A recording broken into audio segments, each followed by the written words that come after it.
History is often shaped by great armies and powerful kings, men who move mountains and change the course of rivers. But sometimes, history turns on the quiet courage of a single soul, one who never asked for the spotlight, yet found themselves standing in its full glare. This is a story like that. It's about a young woman caught between two worlds in a place far from home. Her name was Esther, and her story reminds us that the most profound changes often begin with a single brave step. It all started in the heart of the mighty Persian Empire, a sprawling kingdom of immense wealth and power, a place where destinies were decided by the whim of one man, the king. Her story doesn't begin in a palace. It starts in the humble corners of the city of Susa. She was born Hadassah, a Jewish girl in a foreign land, an orphan. She was raised by her older cousin, a kind and watchful man named Mordecai.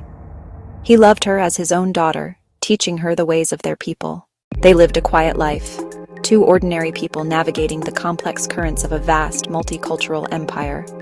One day, the palace doors swung open. King Xerxes, a man of immense power and unpredictable temper, was looking for a new queen. His previous queen, Vashti, had defied him, and, in a display of authority, he had cast her aside. So, a decree went out across the 127 provinces of his kingdom. The most beautiful young women in the land were to be brought to the royal harem. It was a command, not an invitation. Hadassah, now known by her Persian name, Esther, was among those chosen. You can imagine the fear, the uncertainty. She was leaving the only home she had ever known, the only family she had left, for a gilded cage. Mordecai gave her one last piece of advice, a heavy secret to carry. Do not reveal your heritage. Do not tell anyone you are a Jew. And so, Esther entered the palace, a place of stunning luxury and silent peril. She carried with her not just her remarkable beauty, but a hidden identity and the quiet strength instilled in her by the man who had raised her. She was just one girl among many, but fate, it seems, had already marked her for a different path, a destiny far greater and more terrifying than she could ever have imagined. Life in the palace was a world unto itself. For a full year, Esther and the other young women were prepared. They were given the finest oils, perfumes, clothes.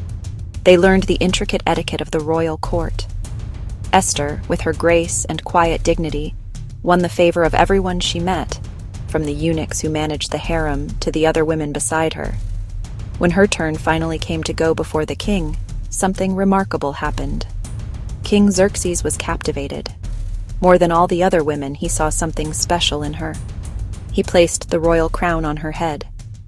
The orphan girl from Susa was now Queen of Persia. Even with a crown on her head, Esther never forgot where she came from, and Mordecai never forgot her.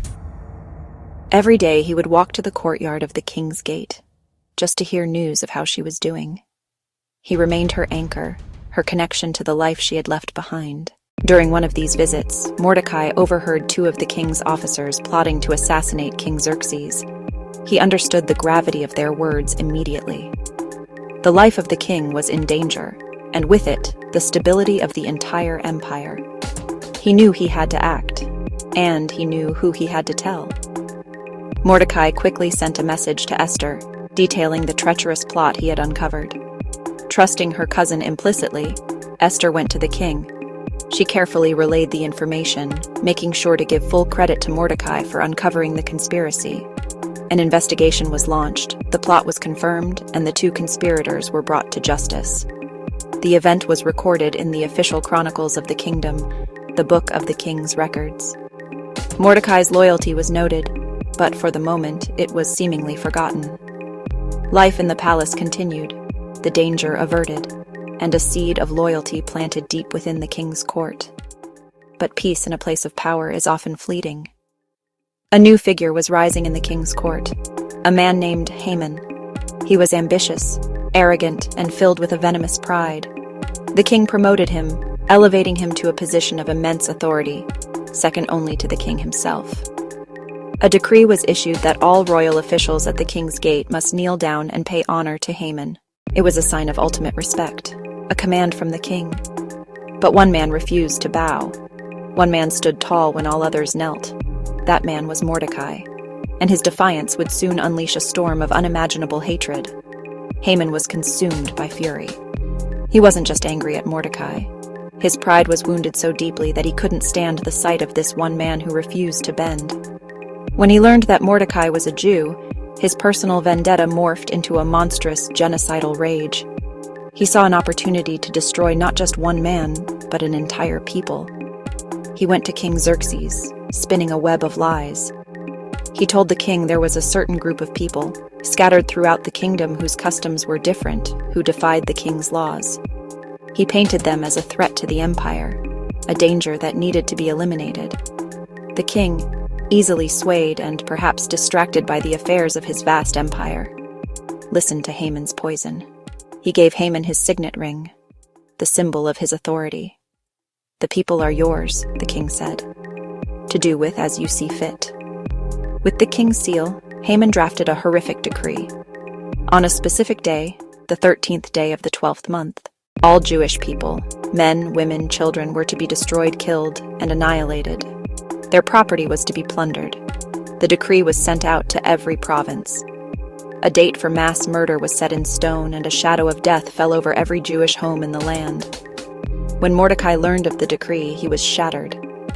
He tore his clothes, put on sackcloth and ashes, and walked through the city, crying out with a loud and bitter cry. The news spread like a virus of sorrow, and a great mourning arose among his people. When Esther heard about her cousin's distress, she was deeply troubled. She sent clothes for him to wear, but he refused them.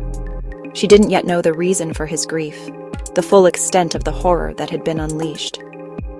The palace walls that had made her a queen had also made her a prisoner, shielding her from the terror gripping her people. Through a messenger, Mordecai sent Esther a copy of the edict. He laid the terrible truth before her, and then he gave her a challenge that would echo through the ages. He urged her to go before the king to plead for her people, to beg for their lives. Esther hesitated. She sent back a message reminding him of the law. Anyone who approaches the king in the inner court without being summoned is put to death. It was a death sentence. But Mordecai's reply cut through her fear. He said, "Do not think that because you are in the king's house, you alone of all the Jews will escape. And who knows but that you have come to your royal position for such a time as this?